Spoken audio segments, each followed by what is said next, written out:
The second major point I think is important, again, from that historical period that we can learn is about containment.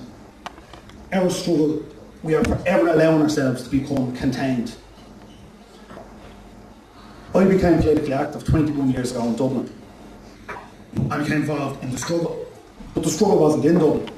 As an Irish Republican, the struggle was in Belfast, the struggle was across Crossmaglen, the struggle was in Derry.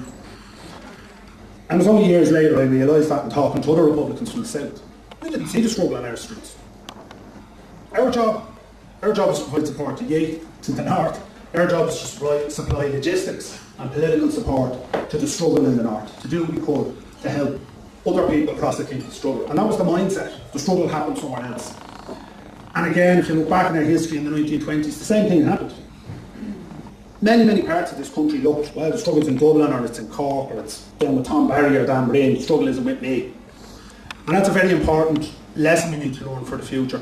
If we are to be successful, we need to create a struggle that is real and on the street in all of Ireland.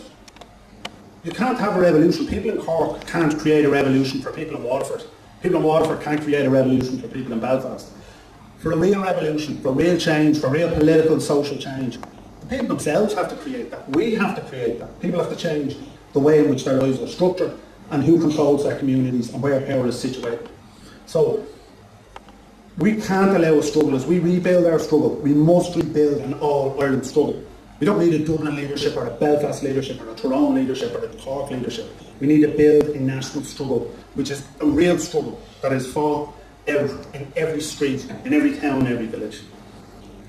The other element of containment that we as Republicans have failed ourselves is that we have intended to put our struggle historically into one arena or another. So either a military struggle or an electoral struggle, or it's a campaigning struggle. And we need to try and break that mold as we rebuild. We need to rebuild a movement that isn't just about one narrow avenue or one aspect of struggle. We need to build a struggle that is located in the social, in the political, in the cultural, that prosecutes all elements of our struggle. For too long we have said, well, let's take the national bit, we'll deal with that now, we'll sort the bits out, and then we'll start talking about who owns Ireland. Other Republicans have taken the other view and gone, no, don't worry about that northern thing, we'll start talking about who owns the wealth in the south. And if history teaches us anything, it teaches us that that doesn't work. We cannot separate out one aspect of our struggle and say, well, we're going to pursue the national issue. We're going to talk about freedom from the Brits, but we're not going to talk about freedom from unemployment. And equally, we can't talk about people down in Dublin saying, well, you know, the North doesn't matter to us. We want to just concentrate on unemployment or housing or some other issue.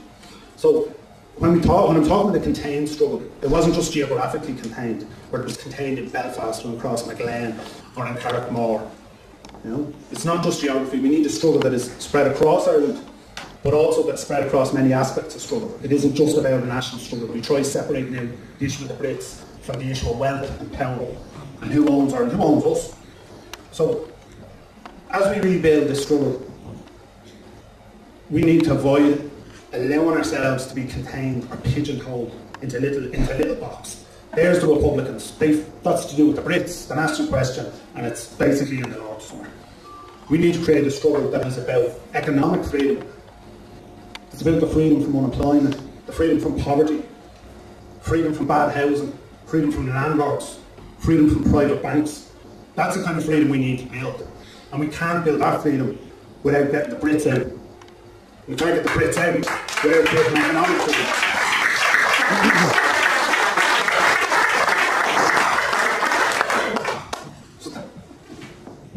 As we learn from our lessons from history, this lesson of containment and breaking out of that containment, breaking out of that pigeonhole, if we don't learn that this time around, we're going to be back here in 15 or 20 or 30 years, and there'll be someone up here in 2050 talking about what we did wrong in 2010. The lessons are there to be learned. We don't need to repeat the mistakes the Republicans made in the 20s and 30s and 40s and 50s, when they were largely irrelevant to the rest of the population. For long periods of time, Republicans were on the periphery. What we need to do is rebuild a movement that is our Ireland, where it is organised not just in geography, but also in the aspect of struggle, that's in the trade union movement, that's involved in the Irish language movement, that is putting active resistance to British rule on the streets, but also putting active resistance to bosses who exploit and landlords who run slum houses. If we can get those couple of lessons, if that's what we can learn from the mistakes and the turmoil that a lot of us experienced this last 15 years, if we can take those few points, that we will not allow ourselves to become embittered, that we will not look to always the past and spend our time and our energy sniping about what this one did or didn't do or how it could all have been different. It's important to know why we got here, but that's all it should be. We should learn from the mistake, not become obsessed with the past and what has happened. What is done is done. We are where we are. We must now set about rebuilding. And we must rebuild the struggle that is across this island, that is social, that is political, that is economic, that is national, that it combines all the elements of our struggle. And in that we must be willing to use all the tactics that are open to us. We must not allow our struggle to be confined into electoralism or into campaigning or into a military struggle. We must be willing as a revolutionary movement, as we build a struggle, a new revolutionary republican struggle in Ireland, to use whatever tactics are appropriate, whatever time. And the reason we want to do all this, and I'll finish on this point, is because we have a vision and a prize that is worth fighting for. The Ireland that we can create, and it is within our ability to create this. The system in this country, the way the money is distributed, the way wealth is held, it's a system created by people. And it can be changed by people. People like us, people, if we organise and we get enough people around us, we can change the system. We don't just have to tinker with it. We don't just have to slightly change the colour of the system. We can change the whole system from top to bottom if we get organised. It will take time, but we can do it. And the prize is worth fighting for because it's worth having. Because we all want to grow in a country, in a true democratic, socialist republic. A republic where all the children of this nation are cherished equally. And where we can have that state, that all-Ireland state, that does protect its citizens and does ensure that they live free from unemployment, free from poverty, free from bad housing, free from poor education. And comrades, we can achieve that. We need simply to believe in ourselves and believe in what our Republican history. So, I'm going to leave this with that. Enjoy your night. Good night.